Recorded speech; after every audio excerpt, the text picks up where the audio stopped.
Dāmas un kungi, esiet sveicināti. Mums patiesi prieks, ka jūs esat atraduši savu laiku un pieslēgušies Nodarbinātības valsts aģentūras kontiem un, protams, arī Delfos.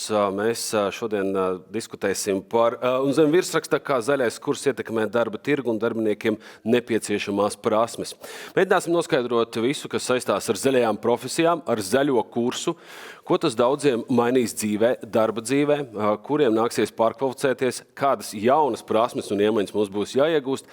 Es pat gribu uzdrīkstēšos teikt, ka mēs veidosim kā tādu mazu plānu, vismaz uz priekšu, kā tad mums vajadzētu darīt dzīvē tālāk. Mums diskusijā piedalās Nodarbinātības valdes direktore Evita Simpsone. Labdien! Rīgas Tehniskās universitātes mācību spēks un Latvijas bankas padomnieks enerģētikas un klimata jautājumos Dzintars Jaunzems. Labdien! Ciela Flora attīstības direktora Sabīna Alta. Sabīna, labdien! Un Starptautiskās lidostas Rīga personāla departamenta mācību centra vadītājs Ivars Pavasars. Labdien! Ivar, prieks redzēt. Prieks jūs redzēt visus. 2050. gads tuvojas vējas pārniem. Tas ir tas, ka mums jākļūst ar klimata neitrāliem un patiesībā tā situācija priekš Latvijas nav nemaz tik slikta. Vismaz OECD pirms gada nosauca, ka mēs esam vieni no līderiem. Mums ir 20, ja nemaldos, 1/4 daļa profesijas jau ir zaļas. Tas nozīmē to, ka mēs tā kā, nezinu, vai skrienam plānam pa priekšu, bet katrā gadījumā tā ir pozitīva ziņa, bet ar to jau dzīve neveidzās. Simpsons kungs, lūdzu ieskicējiet situāciju. Kā tas? Jā, tātad, kā jau Uģis pieminēja, Eiropas komisija ir noteikusi plānu vai mērķi 2050. gadā kļūt Eiropai klimata neitrālai. Un šo plānu vai šo mērķi komisija izvirzīja 19. gadā, un kopš 19. gada mēs arī redzam, cik strauji pieaug pieprasījums tieši pēc zaļajām profesijām vai pēc zaļajām prasmēm jau esošās profesijās. Un, diemžēl, statistika parāda arī to, ka šobrīd šīs zaļās prasmes piemīt tikai retajam darba tirgū esošajam darbiniekam, un tās ir nepieciešams attīstīt. Tāpat šajā plānā Eiropas komisija ietver arī to, ka neviens ir jāiekļauj visas sabiedrības daļas un īpaši jādomā par mazāk aizsargātajām, jo mēs arī visi ļoti labi saprotam, ka fiziskā darba darītāji vai piesārņojošās profesijas primāri būs tās, kas pieredzēs visstraujākās un visātrākās izmaiņas. Mēs saprotam arī to, ka šie fiziskā darba darītāji varbūt ir mazāku prasmju komplektu un mazākām arī varbūt tieši prasmēm mācīties un izglītoties, kā tad mēs šos cilvēkus iekļausim un integrēsim jaunajā darba tirgu, kā mēs spēsim noteikt un palīdzēt viņiem apgūt tās jaunās prasmes, kas ir. Un tā domājot par jebkuru, es gribētu teikt, profesiju, par jebkuru nozari, kā tās mainīsies un palīdzēt arī sabiedrībai saprast, ka, ja mēs domājam par zaļo kursu, tad tas nav tikai enerģija, tad tas nav tikai vēja parki vai saules paneļi, tas ietver, es teiktu, caurstrāvo visu mūsu ikdienu un arī visu mūsu darba dzīvi. Un kā tad mums vislabāk tam pielāgoties, kā spēt noteikt un atpazīt gan zaļās profesijas, gan zaļās prasmes. Tāpēc arī mēs organizējam šo diskusiju, lai spētu tam labāk sagatavoties. Ir jau nodefinējis kāds. Atjaunojamās enerģijas tehniķis, profesionāli šajā jomā strādā pie tehnoloģijām, ko izmanto vēju, saules un hidroenerģiju, vides konsultants, ilgtspējīgs lauksaimnieks, zaļais arhitekts, kurš projektē enerģijas taupīšanas un ilgtspējīgas ēkas, dabas aizsardzības zinātnieks, otrreizējās pārstrādes koordinators. Viss būs otrais jāpārbauda. Bet es saprotu, ka arī tur ietilpst vēja turbīnu tehniķis, saules enerģijas uzstādītājs, būvinženieris, ilgtspējīgs speciālists, vides zinātnieks, ģeozinātnieks, darbais un tā tālāk. Bet mums taču ir saules paneļi, mums ir turbīnas. Mums nav kas strādāja, vai tas ir, nezinu, mēģinam saprast, kas mums tad sākotnē, tādām praktiskām lietām, kas mums trūkst. Es sapratu, ka Nodarbinātības valsts aģentūra ir izsludinājusi vienu mācību kursu par saules paneļiem, bet diemžēl nebija atbilstoša piedāvājuma, kas varētu tātad mācību iestādi, kas varētu šo programmu īstenot. Tas nozīmē to, ka mēs mācāmies darbā, mācāmies darot. Tā es pareizi saprotu. Un labi tajos gadījumos, kad tas ir iespējams. Kā mums labot šo situāciju? Es nezinu, varbūt es paskatīšos no cita rakursa. Ir skaidrs, ka cilvēku skaits nepalielinās, līdz ar to konkurence par darba rokām viņa ir un būs. Ar to mums jāsadzīvo.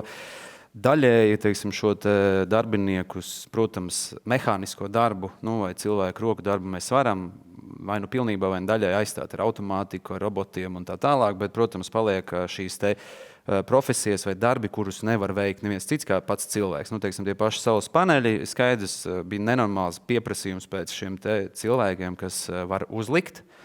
Varbūt to cilvēku, kas var uzlikt, piemontēt, lai viņš tur nenokrīt vai neapgāžās, ir krietni vairāk nekā to, kas tiešām saprot, kā piestiprināt pie jumta, lai pēc tam tur netek cauri un pēc tam vējš arī nenopūš un tam līdzīgi. Tā ir atkal otra daļa, tad mēs tur varētu teikt, izējam līdzīgu ciklu mācoties darot, tad līdzīgi kā varbūt pirms 11 gadiem visi cēla ēkas, pirmās divas, kā sanāca, trešajā jau kaut ko saprata un līdzīgi bija tagad, mēs pieļauju, bet, šajā gadījumā tas saules paneļu, varbūt tas segments būtu tāds, kur tiešām vajag to profesionālo izglītību. Es saprotu, gada laikā 4 reizes ir palielinājis pieprasījums pēc darbiniekiem, kas to dara. Jā, es arī pasekojot līdzi, tā kā saules tehnoloģijas man arī ir nosacīti sirdlieta un hobijs, es sekoju līdzi, kas notiek vispār, tad tiešām tieši tāds, bija nenormāls pieprasījums, jo arī, visi pēc šī cenu kāpuma uzreiz mēģinājām meklēt alternatīvas un tā tālāk. Līdz ar to tas pieprasījums vienkārši bija pāri tādām normālām ekspektācijām, cik varējām iedomāties.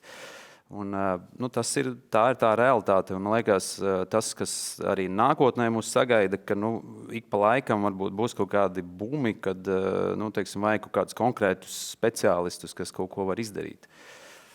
Tā es vismaz pagaidām to redzu. Tas ir vecais labais stāsts, ka mums jāmāk paskatīties uz priekšu mazliet arī tā skaitā. Jā, ir, protams, es teiktu tā, ka tās lietas, kas tagad ir, vispār mums ir laikmets tāds, man liekas, ļoti daudz pārmaiņu ļoti īsā laikā. Un te arī bieži vien veidojas tādi, kas saka, pudeles kakliņi, kur mums vajag to ļoti daudz, bet mēs neesam tam īsti gatavi, un tas viss notiek ļoti īsā laikā. Tāpēc, protams, tāds futuristiskāks skats varbūt būtu bišķiņ par tālu, bet tuvākos 3-5 gadus varam mēs mēģināt saprast, ko mēs gribam. Ja mums arī, piemēram, ir tas pats Nacionālais enerģētikas klimata plāns līdz 30. gadam, mēs jau redzam, kas tur vajadzētu, kādi speciālisti būs vajadzīgi, tad mēs no tā varam iziet, varbūt jau komplektējot, nākotnes kaut kādu darba spēku. Tā es to redzu. Sabīne, es sapratu, ka es esmu bijis Kaigu purvā. Tas ir milzīga teritorija, mistiska vieta, drīz, kūdra nekad nebeidzās laikam, bet tomēr jums ir plāni pilnīgi citi, ko darīt tajā purvā, un patiesībā tiem vīriem, kas šobrīd plucina kūdras atvainojas, viņiem būs jāpārkvalificējās. Un izstāst lūdzu mazliet par to vīziju, un kāds ir tas jūsu plāns? Jā.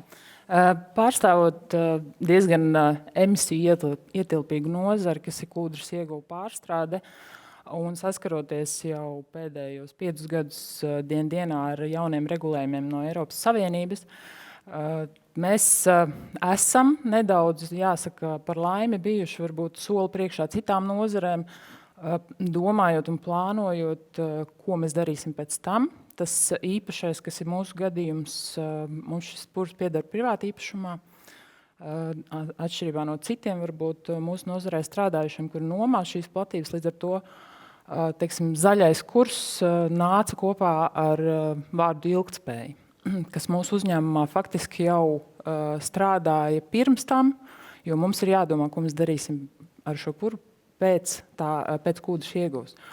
Un loģiski, kad ja pūš vējš, pūš prom kūdru, tad vajadzētu būt tā, ka tur varētu strādāt šī atjaunojumā enerģija. Un mēs arī gājām šo ceļu, nezinot, kā tie regulējumi noslēgsies, vai tas skars kūdras, vai tiešām kūdras ieguva kā nozara beigsies.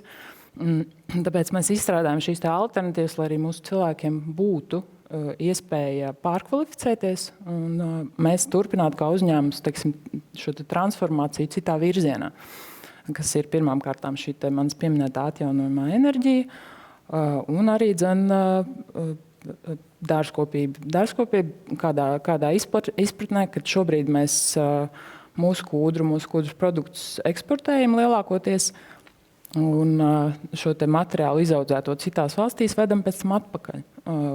Parādīt to pasaulē, parādīt to, ka mēs varam uz vietas to izdarīt. Kāpēc mēs nevarētu būt jaunā Holanda?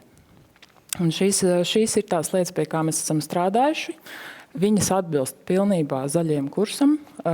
Mūsu izpratnē tā ir tāda atbildība gan pret resursu, gan pret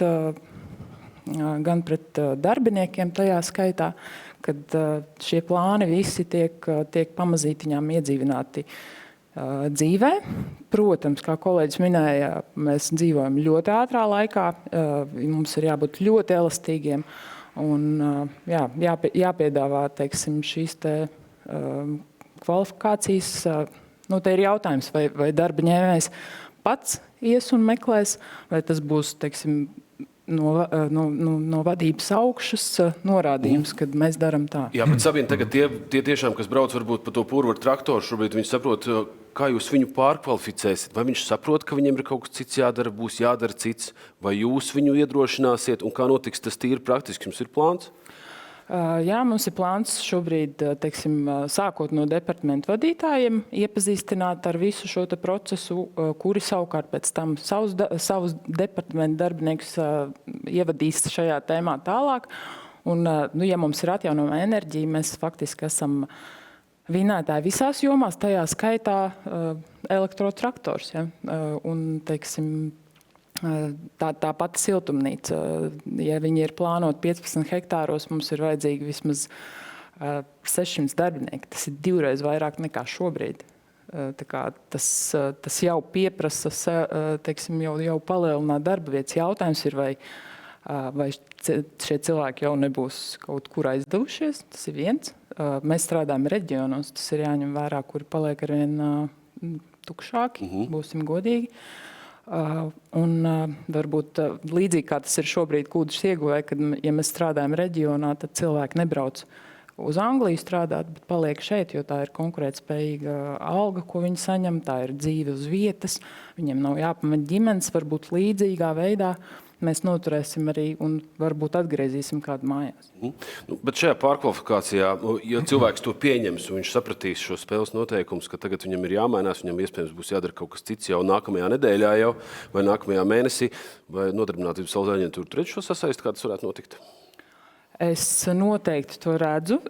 Šodien es sapratu, ka mēs visi dzīvojam klišejās līdzīgi kā, teiksim, kūdru uzskata par fosilo resursu. Jā. Līdzīgi Nodarbinātības valsts aģentūra atcerās tad, kad vajag pieteikties bezdarbniekiem. Un neviens pat varbūt nav aizdomājis līdz tam, kad speciāli nemeklējot, kad jau šobrīd tiek piedāvāts visādas iespējas, ko uzņēmums var izmantot un darba ņēmējs. Tā kā šīs dienas mājas darbs pēc diskusijas man noteikti būs izpētīt. Jūs varat lūdzu visu nosaukt, pilnīgi noteikti Simpsons kundzei dzirdot tagad tā. Gatavojiet tos speciālistus, tādus speciālistus, tādus speciālistus, tādus speciālistus. Piedāvājot pārkvalificēties tam. Mēs varam nosaukt jau tādā perspektīvā, es pat teiktu, kā jau mēs visi atzīmēm, laiks rit vai pat skrien. Sāksim ar jums, man liekas.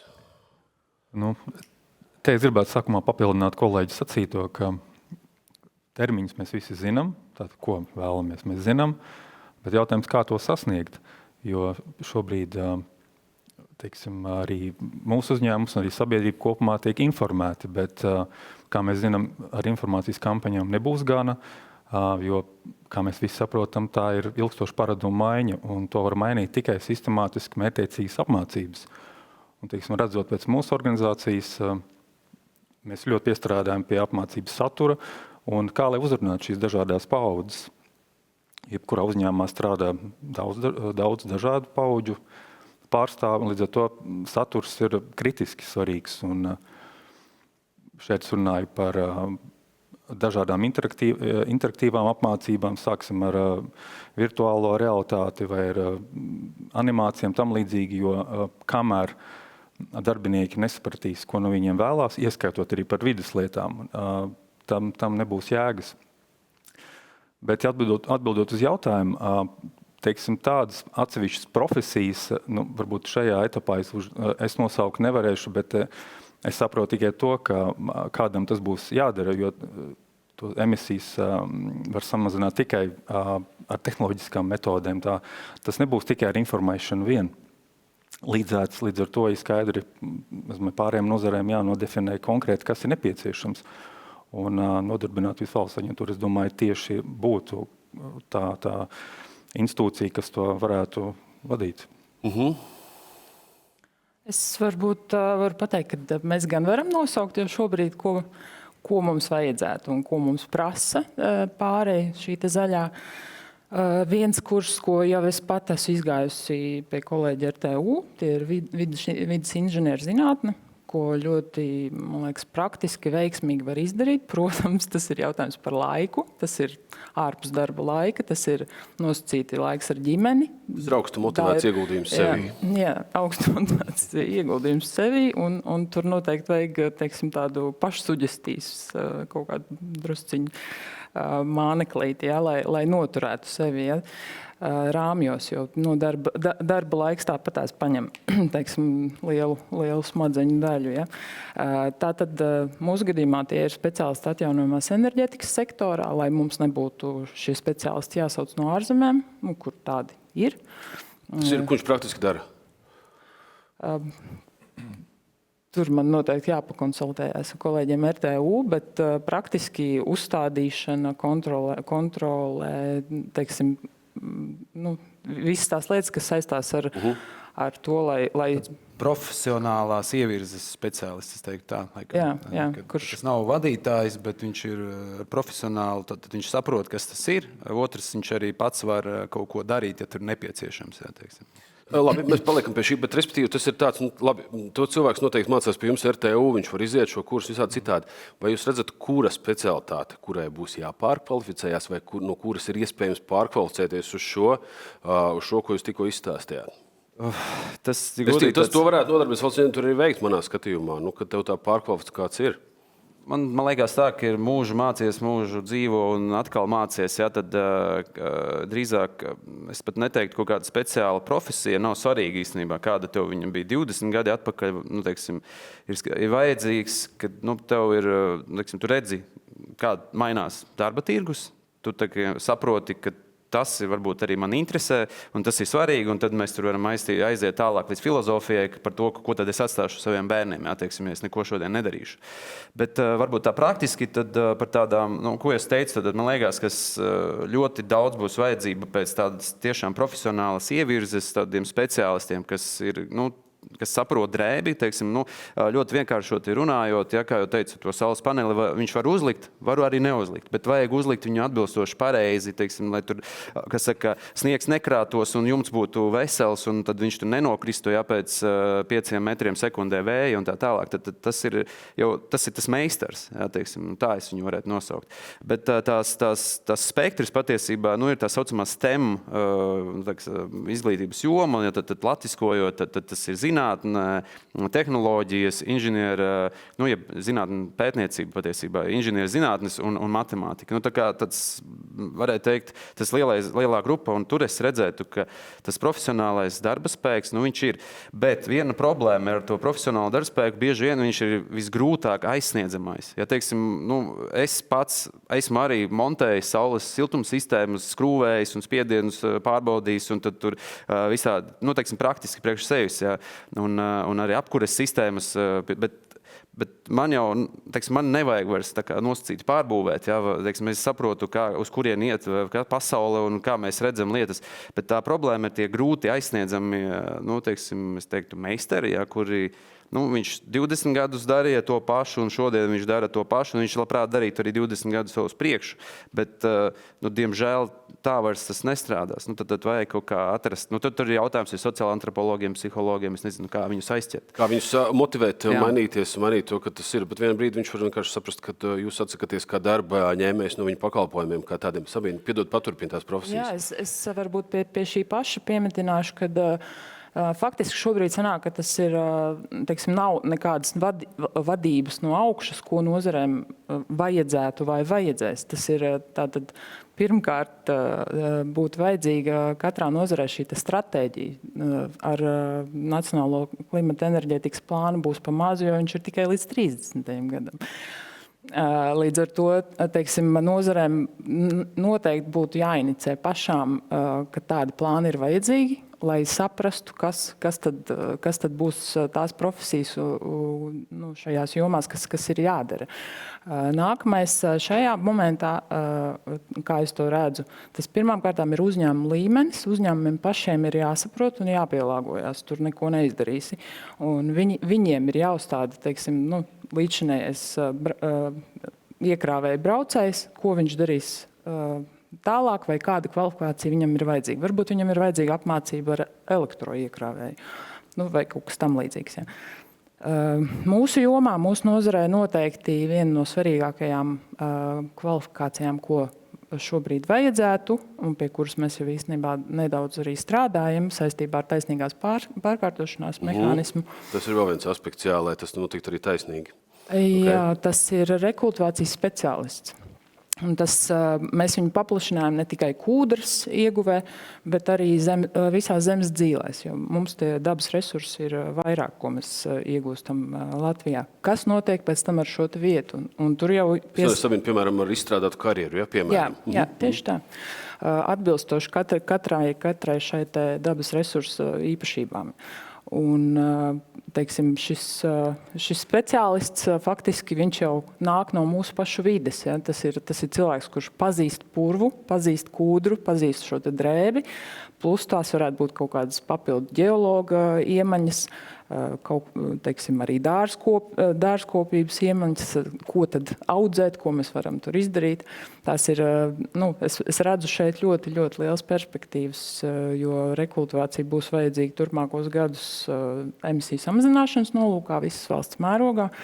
Tā ir vēl viena joma, un noteikti ilgtspējas speciālisti, jo šobrīd iestājoties regulējumam par korporatīvās ilgtspējas ziņošanu, no 24. gada jau uzņēmumi, kuri nav bijuši iepriekš biržā un snieguši šos ziņojumus, viņiem tas ir jāsāk darīt. Mūsu gadījumā tas ir par 25. gadu. Mūsu pirmais ziņojums ir jāiesniedz par 26. gada 1. janvārī. Līdz ar to tur ir ļoti daudz un dažādi aspekti, kas iekļaujās šajā ilgtspējas speciālistā, sākot no bioloģiskās daudzveidības, beidzot ar to pašu atjaunojumu enerģiju. Tad šis būtu kurs, kurā es iztēlojos uzņēmumu vadība, saprot politiski, ko mēs darām praktiski uzņēmumā, ko dara katrs darbinieks, lai kādā nozarē jūs arī strādātu. Jūs domājat ilgtspējīgi, tad ejot uz to 50. gadu, bet arī domājot tajā stāstā par to, ka tā pasaule, mums jau B planētas vairs nav. Vienkārši, ko mēs varam visi kopā izprast, Sabīne? Jā, lai mazliet, es atvainojos galvu, mazliet saprastu, kāds tas princips strādā, lai tad arī varētu uzņēmumā strādāt ar darbiniekiem, lai viņi saprot šo ilgtspējas vārdu kā tādu un rīcību kā tādu. Pareizi. Nodarbināts valsts varētu kaut ko tādu darīt? Jā, noteikti. Un tas arī, ko mēs arī iepriekš jau runājam par to, lai mēs varētu to darīt, mums ir svarīgi to ļoti saulēcīgi zināt, lai mēs varam arī strādāt ar izglītības nozari kopā un lai mēs saprastu arī to izglītības jomas piedāvājumu. Un te mums arī ir svarīgi zināt, vai tam atjaunojamās enerģijas speciālistam ir jābūt ar formālu augstāko izglītību, viņam pietiek apgūt kaut kādas īpašas prasmes, to var izdarīt kādā laika periodā. Un tās ir tās ļoti praktiskās lietas, ko mums ir svarīgi zināt laicīgi, lai nerodās situācijas, kad visi grib uzlikt saules paneļu, bet mums nav to licēju, kas saprot, kā viņu pareizi uzlikt, lai mēs spētu iespējami daudz sagatavoties tiem jaunajiem izaicinājumiem. Es saprotu, ka mums būs jāspēj reaģēt, bet varbūt ir tomēr lietas, kuras mēs varam izdarīt iepriekš, lai tā reaģēšana būtu vieglāka. Kura nozara pie jums ir atnākusi? Nu, ja tā godīgi jāsaka, Pie kuras nozares jūs esat aizgājuši? Es arī domāju par dialogu šajā gadījumā. Tā specifiski runājot par šiem zaļajiem jautājumiem vai zaļajiem darbiem un zaļajām prasmēm, mēs neesam runājuši konkrēti ar nozarēm. No mūsu puses šī droši vien ir tāda pirmā iniciatīva. Mēs ikdienā runājam ar darba devējiem un nozarēm kopumā par to, kā sagatavot vajadzīgo darba spēku, kā piesaistīt, kā atrast, kā motivēt mācīties, kā mācīties pareizās lietas. Un tas jau arī ir šajā kontekstā ļoti svarīgi par to, ja ir ilgtspējīgi domājošs un atbildīgs uzņēmums, viņš investē savos darbiniekos un šī mācīšanās notiek jau uzņēmumā, ko darīt ar tiem, kur tas nenotiek, kur tas cilvēks, diemžēl, varbūt zaudē darbu, tāpēc, kad uzņēmums attīstās, ievieš jaunas tehnoloģijas, un viņš, kas ir mācējis strādāt ar iepriekšējo tehnoloģiju, vai pat varbūt tas ir bijis manuāls darbs, viņš vairs nevar, tas cilvēks. Ir arī Eiropā pētījumi, kas apliecina ļoti matemātiski precīzi, cik dārgāk ir iemācīt cilvēkam jaunas prasmes, tad, kad viņš ir izkritis no darba tirgus, salīdzinājumā ar to, kā viņam attīstīt, uzturēt to viņam esot darba tirgu. Un tas arī ir viens no izaicinājumiem, kas ir mūsu ikdienas darba laukā, un kur, es domāju, mums arī kā valstī ir jāskatās, kā mēs varam šiem cilvēkiem palīdzēt būt darbā, darba tirgu, un lai nepārtrūks tā viņu nodarbinātība. Lai viņam ir mācīties prieks, pārkvalificēties prieks, jauni apvāršņi, jaunas pasaules, iespējams lielāka alga, lielāks dzīves prieks. Sabīne, piedod, tev ir vēl tur profesijas, es saprotu, kuras jums... Jā, man ir daudz. Varbūt ieskicēt, lai mēs arī saprotu tās zaļās. Divas lielos virzienus jau mēs tā paņēmām, bez kuriem mēs laikam nekur vairs, ja? Tad pieslēdzās nedaudz tā zinātniskā pusē, teiksim, bet arī šobrīd mēs izstrādājam un domājam par jauniem produktiem, kas ilgāk uzglabātu oglekli. Tas tā kā mūs arī pasargātu kā nozares spēlētājus. Teiksim, runa ir par siltumizolācijas materiālu, piemēram, no kūdras vai kūdras substrātu, kur ilgspējīgāku, kur samazinātu kūdras daudzumu, bet pievienot kaut ko, kas nesabojātu arī pašu šo te augsni un arī neciestu augstu no tā. Pie tā mēs šobrīd strādājam, bet teiksim, tanī brīdī, kad šo te inovāciju vajadzētu ieviest dzīvē, tur pavarās nākamais plašais skats uz to, kādi speciālisti tur būtu vajadzīgi. Tādā ir kaut kas celtniecībā, acīm redzot, vai ražošanā. Jā, un pēc šī paša tevis pieminētā OECD pētījuma tur jau bija pateikts, ka lielākā, teiksim, šī te proporcionāla daļa, kur mēs varam iegūt papildu zaļās darba vietas, ir tieši ražošana. Tāpēc, kad arī jau šobrīd tā situācija ir tāda, jo, ja tu kā uzņēmums esi ražotājs, tad skaidrs, ka tu esi piesārņotājs tajā pat laikā. Un ja tu piesārņo, tad tev automātiski ir vajadzīgi speciālisti, kuri samazina šo te piesārņojumu. Tie ir, iekšējie vides speciālisti, un to visu jau nosaka īstenībā likumdošana. Un teiksim, mūsu gadījumā jau mūsu nozarē tas viss ir ļoti sakārtots, teiksim. Piedod, Sabīne, bet vai tu šobrīd nerunā par tiem, kuriem drīzāk jau tas ir kaut kāds bakalaura līmenis? Jā, un tā tendence arī ir šobrīd tāda, ka šie zaļo jomu darba vietas šobrīd ir lielajos uzņēmumos. Tas ir 250 plus darbinieki. Nākotnē ir paredzams, ka to pieprasa vienkārši tas pats zaļais kurs. To es redzu pēc mūsu uzņēmuma, kad tā nākotne nav nemaz tik tāla. Tas ir līdz 30. gadam. Noteikti šī te vidējā profesionālā arī kolēģi pieminētā. Tas ir tas segments, pie kā ir jāstrādā, un tas ir tas, kur vajadzēs šos te darbiniekus. Jautājums no mūsu puses, kā darba devēja puses, cik ilga ir šī apmācība, cik viņa ir, teiksim, saturiski atbilstošie, un vai tas, ko tas cilvēks saņem galā, vai tas būs derīgs, teiksim, lai mēs ieliktu to ķeksi, kad jā, tas ir zaļš. Un kurš to pārbaudīs? Teiksim, no tāda viedokļa. Es atkal dzirdu un kaut kā mēģinu iztēloties, ka tas iespējams ir ļoti specifisks kaut kas nāk no tevis, un ka iespējams jums, kad vieglāk būtu, izdarīsim paši, apmācīsim to cilvēku. Lai gan jūs varat viņu apmācīt, bet tāpatās jums vajag to, kā tu saki, ķeksi, ka tas mums ir speciāli. Ne, noteikti mēs paši, protams, darba vidē balstītas mācības, tas jau ir ideāli, bet ja to var, teiksim, mums ir 250 darbinieki. Mēs paši vienkārši to nespējam izdarīt, tāpēc, teiksim, šī brīdī ieslēdzot kā palīgu Nodarbinātības valsts aģentūras, ļoti, ļoti skaisti redzu šo sadarbību ar uzņēmumiem. Un, tas varbūt ir tas veids, kā šobrīd to darīt. Un kamēr neviens tā teikt, ja mēs pēc tam varam šo certifikātu parādīt arī savā ziņojumā, teiksim, kā mēs esam gājuši uz šo te zaļo pusi, palīdzot arī saviem darbiniekiem, tā ir ļoti, ļoti pozitīva lieta. Tā ir, teiksim, atbilstoši ANO šiem te mērķiem ilgspējas. Vai mēs varam runāt arī par to, ka aģentūra kaut kādā veidā var arī piedalīties šo darbinieku motivācijā? Mainīties, pārkvalificēties?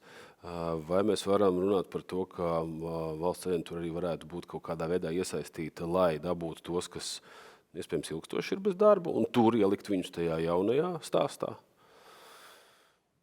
Es domāju, ka noteikti jautājums droši vien pašai aģentūrai.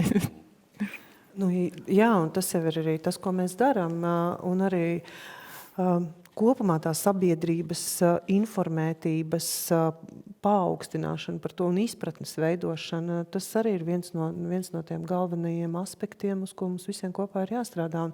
Un protams, kad mēs arī ļoti lielu uzmanību un savu laiku un resursu veltam, lai palīdzētu tiem cilvēkiem, kas jau ir palikuši bez darba, vai varbūt tiem, kas nav vēl nonākuši darba tirgū.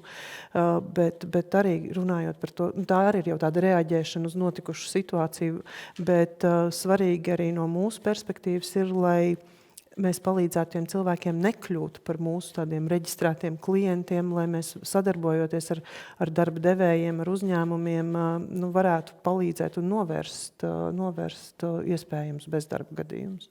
Kur jūs vēl redzat kādas nākotnes profesijas, kas mūs sagaida, kuras būs nepieciešams, domājot par 50. gadu un vispār domājot, ņemot vērā to, ka es domāju, ka daudziem vispār dzīves uztvere mainās, kā rīkoties, kā strādāt, ko radīt, ko pārstrādāt?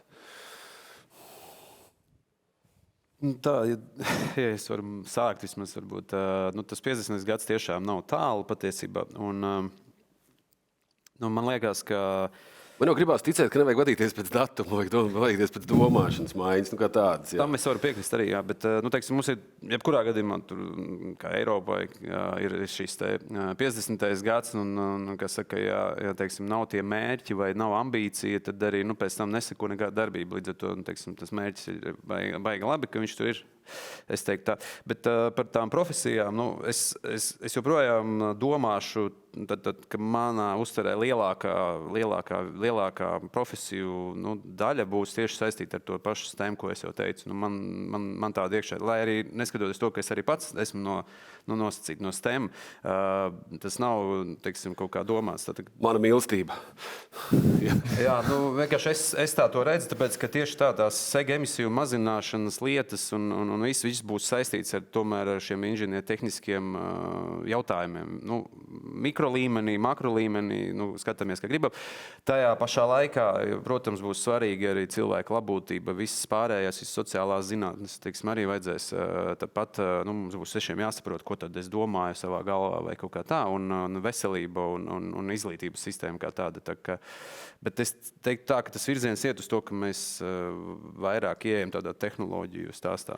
Es sapratu, ka RTU diezgan ļoti iesaistās pieaugušo izglītībā. Es pareizi sapratu?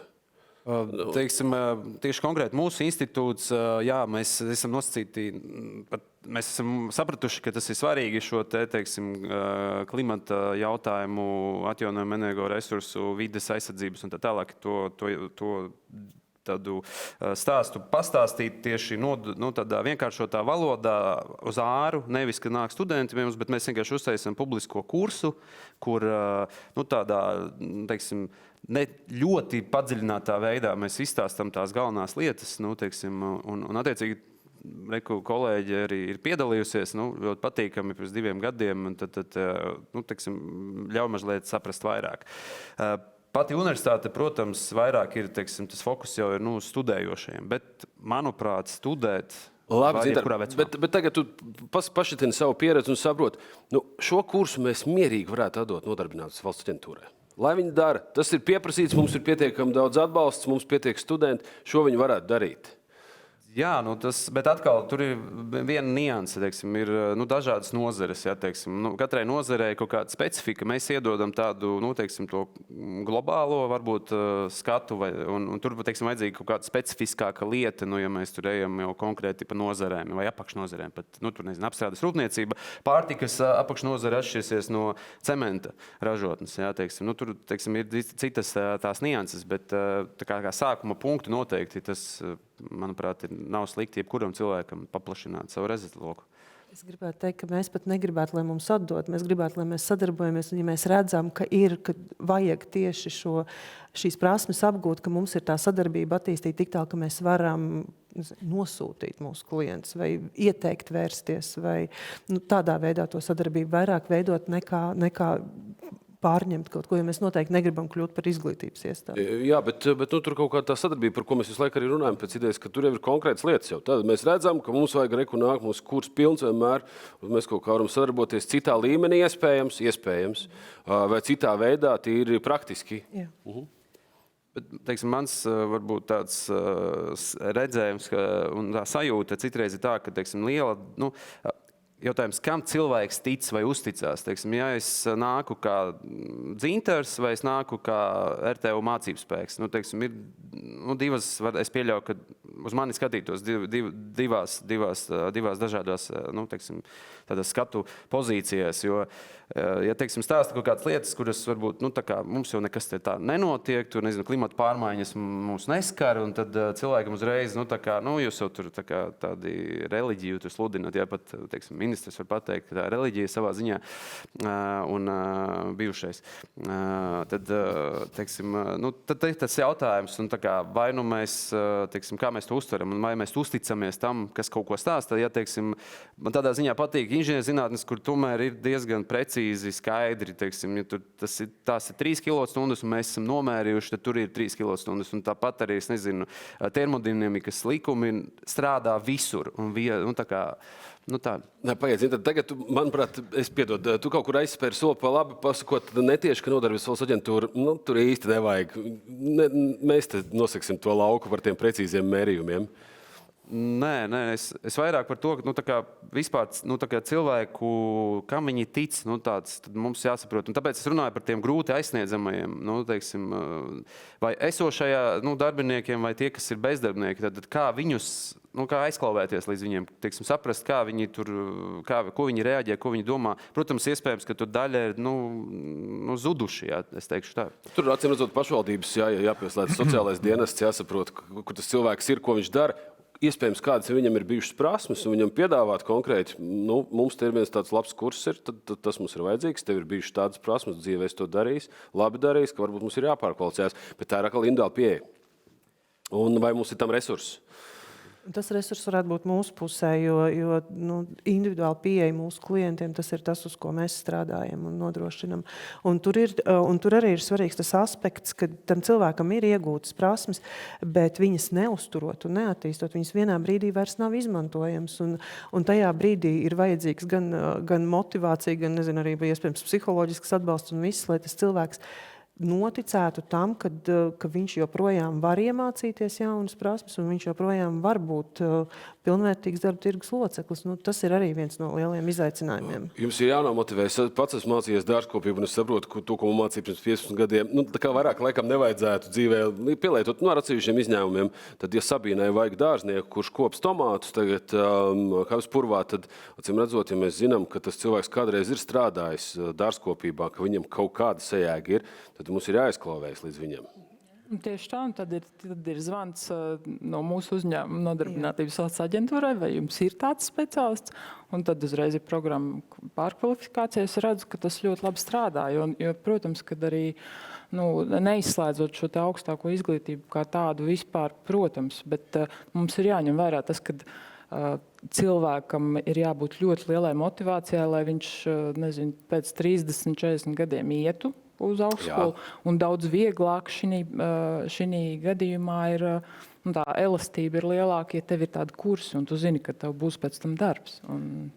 Te es gribētu arī papildināt kolēģi sacīto, kā izklauvēties, arī lietoju šo terminu, un atrast to pareizo ceļu. Es domāju, arī jāizmanto tehnoloģijas. Šobrīd pieejams tik daudz viedas tehnoloģijas, lai pilnvērtīgi apmācītu, un es piekrītu tam, ka tam jābūt ar noteikti regularitāti, citādi kompetences zūd laika gaitā. Līdz ar to, vairāk un vairāk tehnoloģiem jādod. Tas pat tāpat laikā tas ir ļoti ilgtspējīgi un zaļi, jo, teiksim, daloties savā pieredzē, mēs kā organizācija esam pārgājuši uz izmantojot tehnoloģijas uz attālinātām apmācībām, nav nepieciešamības braukt pie mums, nav nepieciešamības kaut kur doties. Tas neizslēdz, ka tas ir nepieciešams, bet ir samazināts līdz saprātīgam lielumam. Līdz ar to, pirms dažiem gadiem tas likās neiedomājam, kā to var darīt, bet izmantojot dažādas risinājumus, šobrīd var pat sarežģīts mehānismus iemācīties, kā apkalpot un tam līdzīgi. Un vēl minot par kādas profesijas varētu būt, es laiku domāju, mūsu nozarē grūti iztikt bez cilvēku iesaistes, bet tehnoloģijas nāk un akurāt pagājušajā nedēļā atved mums jaunas iekārtas, un viņas jāapgūst, viņas paliek vēl sarežģītākas, bet cilvēki paliks, tikai viņiem būs jāapgūst jaunākas un jaunākas prasmes, lai apkalpot šīs sarežģītās tehnoloģijas. Bet, kā es minēju, cilvēku nevar izslēgt, bet viņš ir jāpārkvalificē. Tas ir stāsts par, vai mēs to darām uzņēmumu iekšienē, vai mēs to pārkvalifikāciju veicam darba procesā, ar kaut kādu mentoru palīdzību vēl kaut ko, vai mēs pasakam nodarbinātības valsts aģentūrai brīnišķīgs kurs, kuru mēs varētu, acīm redzot, iet.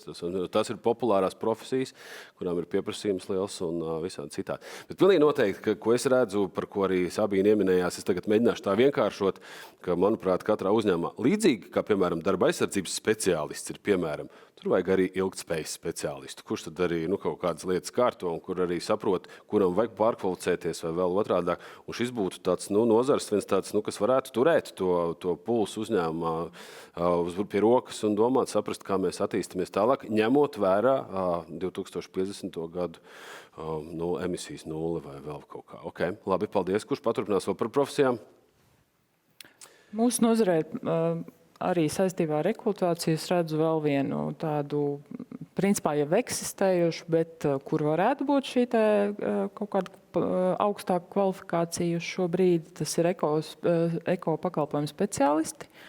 Piemēram, ir šīs teritorijas, kuras ir jārekultivē, jeb jāatjauno pēc darbības tajās, un kurās var izveidot šo ilgspējīgo turismu. Un atbilstoši visiem zaļā kursa elementiem. Tas ir, un zinot to, cik ļoti Latvijas tauta mīl dabu un būt pie dabas un staigāt pa šīm takām, es domāju, ka tas ir tāds ļoti labs virziens. Bet es domāju, ka ja man būtu arī tāds, ka es būtu tāds ritīgs lauku ceļotājs kaut kur man būtu tiešām, ka es reklamēju visai pasaulē, ka es dzīvoju zaļākajā vietā uz pasaules, ka man labprāt būtu vajadzīgs tāds kurs, lai es varētu saprast, kā vēl padarīt to savu dzīvi, biznesa dzīvi un to mērķi vēl zaļāku, pēc idejas. Nē, tieši tā, jo arī pat šajā nosauksim profesijā ir jāmēra emisijas. Vai viņu pareizāk sakot piesaista. Un tas jau tā emisija tur ir visam kā pamats visā tajā, ko mēs darām. Tāpatās kā es redzu, ka mūsu puros strādājušie cilvēki ļoti veiksmīgi varētu atrast tehnoloģijas, izdomāt tehnoloģijas, kā samazināt emisijas iegūst procesos, ar ko mēs arī varam teiksim, pēc tam palielīties pasaulē. Jo teiksim, tas ir tas, ja tu pazīsti to drēbi, tad tu vislabāk to zini. Un tad uzreiz pieslēdzot kursus, kvalifikācijas, pēc tam universitāti, kas to zinātniski pamatotu. Es domāju, ka tur tas viss iet atkal jau roku rokā. Mēs kaut kā vispār esam gatavi vidēji tā, es nezinu, sākot ar mācību spēkiem, vispār kaut kā apgūt jaunas lietas, vai mēs tur bišķi kaut kur maldamies miglā un klausamies, ko dara uzņēmēji un klausamies, kas viņiem ir vajadzīgs, tad mēģinam kaut kur tikt pa aizmuguri līdzi, vai tomēr mums tas resurss ir pietiekami, lai mēs varētu fokusēt uz tām lietām, kas mums ir vajadzīgas. Es nezinu, man liekas, jautājums arī ir, vai kāda līmeņa tā apmācība ir vajadzīga, jo arī, ja mēs runājam par pilnīgi jaunām profesijām, vai tas būs kaut kas pavisam jauns, vai tas būs kaut kas, kas veidosies uz kaut kā jau esoša, tikai transformējoties. Un arī tas, ko Ivars pieminēja par to, ka arī lidost Rīga attīstoties ievieš atkal jaunas, sarežģītākas tehnoloģijas. Un arī Ivars pieminēja, ka cilvēki nezaudēs darbu, tad jautājums ir, vai tā ir esoša profesija. Un turpat varbūt nevar pateikt, ka tas būs kaut kas ļoti jauns. Tas vienkārši mainās, tas darba process, kur ir vajadzīgas atkal kaut kādas jaunas prasmes un iemaņas, un kā mēs nodrošinām to.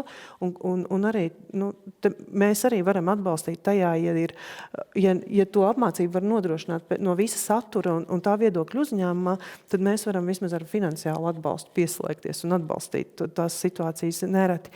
Bet, tā kā svarīgi ir arī, man liekas, tā gradējot saprast, kur ir vajadzīgs mācīties kaut ko pavisam jaunu, kur iespējams jau šobrīd tikai tie, kas vēl ir topošie skolnieki, viņi varbūt ir jau jāmāca savādāk un jāgatavo tam, un kur ir atkal jau tas, kur uz kaut kā esoša mums ir, mēs nevaram pazaudēt to esošo un uz tā būvēt klāt to, kas šobrīd ir vajadzīgs un varbūt arī vēl kaut kādā nākotnē. Bet tad, principā, mēs nonākam pie tā, ka uzņēmēju vidē politikas veidotājiem ir ļoti skaidri jādefinē, kas viņiem ir nepieciešams.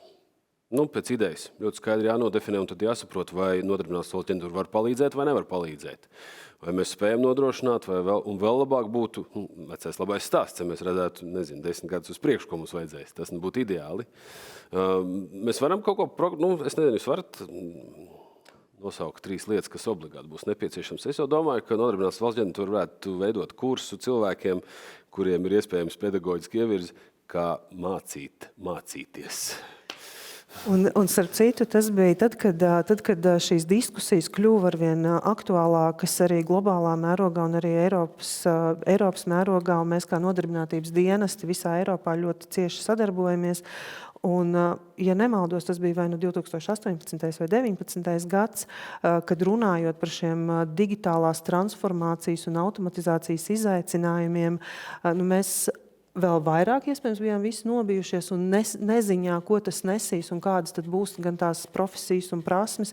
Un tad tas, par ko visi spēja vienoties, bija tas, ka tā galvenā prasme, kas būs vajadzīga, ir prasme mācīties. Un es gribētu teikt, ka mēs esam nogājuši tādu zināmu apli un nonākuši atkal turpat, kad mums visiem ir primāri jāattīsta prasme un spēja mācīties.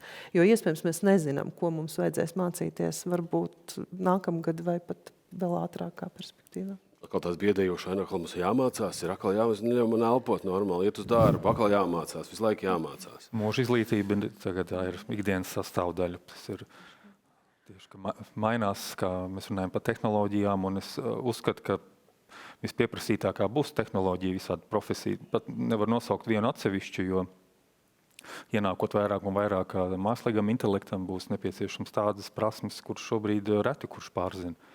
Līdz ar to mums pašiem ir jāmācās, vai arī kāds jāmeklē, kurš to mums palīdzēs. Arī jāsāk mācīties cilvēcības profesijas. Esmu dzirdējis, ka ļoti pieprasīta profesija būs stāstnieks, kas kaut kādā jūsu krīzes brīdī jūs mazliet stabilizēs, lai jūs varat turpināt apkalpot mašīnas, vai robotus, vai programmas, vai visādi citādi, lai jums būtu laba emocionālā veselība. Tas būs arī viens tāds stāsts, par ko iespējams ir jāizdomājās šajā digitalizācijas, robotizācijas laikmetā. Un te es arī gribētu piebilst, ka tas izklausās pēc uzņēmuma pēc tāda zaļā mentora, kurš varētu palīdzēt arī darbiniekiem, jo tas nav noslēpums, ka ļoti daudz darbinieki ir zināmā stresā, tieši dēļ tā, ka viņi jūtās apdraudēti, ka nāk tehnoloģijas un ņem nost viņiem darbu. Jā, tas ir. Tā ir. Daudziem tā ir krīze, jā. Un tieši tāpēc arī varbūt ilgtspēja runājot, ka tādam varbūt speciālistam ir jābūt vai draugam, padomdevējam, atbalstam, vai kā nu to sauc.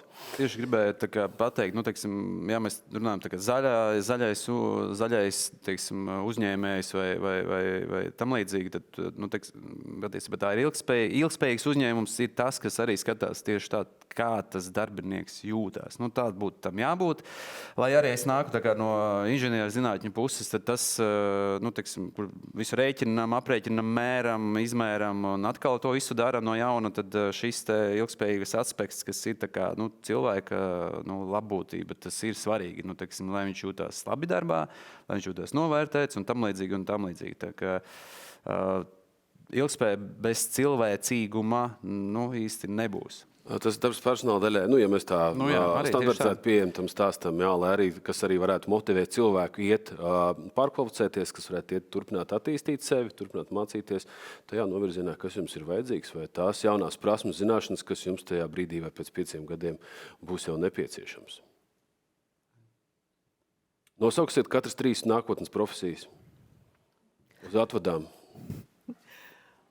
Es nebūšu oriģināli, tas ir Pasaules ekonomikas fóruma pētījums, kas pasaka, ka nākotnē būs ļoti vajadzīgi skolotāji, sociālie darbinieki un, protams, viss, kas ir saistīts ar mākslīgo intelektu. Lūk, te purvs, vai ne? Arī tehnoloģija apkalpojuši speciālisti, tas ir viennozīmīgi, un kolēģi pieminētie arī tāpat laikā labbūtības speciālisti, kas līdz šim man šķiet nav kā profesija izdalīta, bet ņemot vērā to, ko mēs šeit runājam, bez tā mēs neiztiksim.